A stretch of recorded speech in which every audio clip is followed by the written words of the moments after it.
The Lord spoke to Moses, "Go into Pharaoh, and tell him, this is what the Lord says, let my people go, that they may serve me. If you refuse to let them go, behold, I will plague all your borders with frogs. The river will swarm with frogs, which will go up and come into your house, and into your bedroom, and on your bed, and into the house of your servants, and on your people, and into your ovens, and into your kneading troughs. The frogs shall come up both on you, and on your people, and on all your servants." The Lord said to Moses, "Tell Aaron, stretch out your hand with your rod over the rivers, over the streams, and over the pools, and cause frogs to come up on the land of Egypt."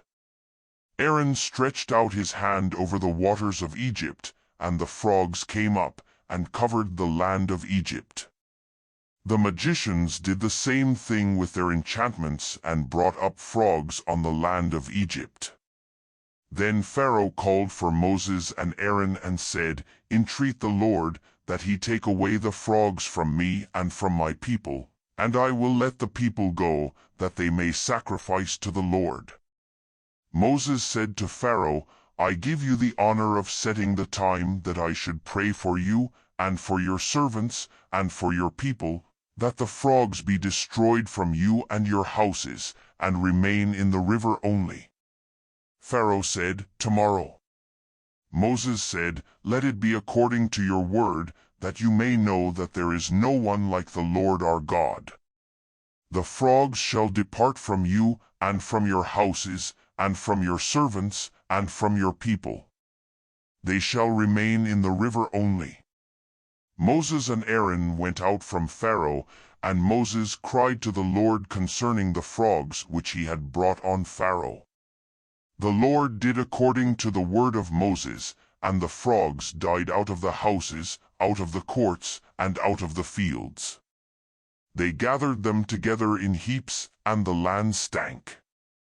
But when Pharaoh saw that there was a respite, he hardened his heart and didn't listen to them, as the Lord had spoken. The Lord said to Moses, "Tell Aaron, stretch out your rod, and strike the dust of the earth, that it may become lice throughout all the land of Egypt." They did so, and Aaron stretched out his hand with his rod, and struck the dust of the earth, and there were lice on man, and on animal. All the dust of the earth became lice throughout all the land of Egypt. The magicians tried with their enchantments to produce lice, but they couldn't. There were lice on man, and on animal. Then the magicians said to Pharaoh, "This is God's finger," but Pharaoh's heart was hardened, and he didn't listen to them, as the Lord had spoken. The Lord said to Moses, "Rise up early in the morning, and stand before Pharaoh. Behold, he comes out to the water, and tell him, 'This is what the Lord says, let my people go, that they may serve me. Else, if you will not let my people go, behold, I will send swarms of flies on you, and on your servants, and on your people, and into your houses. The houses of the Egyptians shall be full of swarms of flies, and also the ground they are on. I will set apart in that day the land of Goshen, in which my people dwell, that no swarms of flies shall be there, to the end you may know that I am the Lord on the earth. I will put a division between my people and your people. This sign shall happen by tomorrow." The Lord did so, and there came grievous swarms of flies into the house of Pharaoh, and into his servants' houses. In all the land of Egypt, the land was corrupted by reason of the swarms of flies. Pharaoh called for Moses and for Aaron and said, "Go, sacrifice to your God in the land." Moses said, "It isn't appropriate to do so, for we shall sacrifice the abomination of the Egyptians to the Lord our God. Behold, if we sacrifice the abomination of the Egyptians before their eyes, won't they stone us? We will go 3 days' journey into the wilderness, and sacrifice to the Lord our God, as he shall command us." Pharaoh said, I will let you go, that you may sacrifice to the Lord your God in the wilderness. Only you shall not go very far away. Pray for me."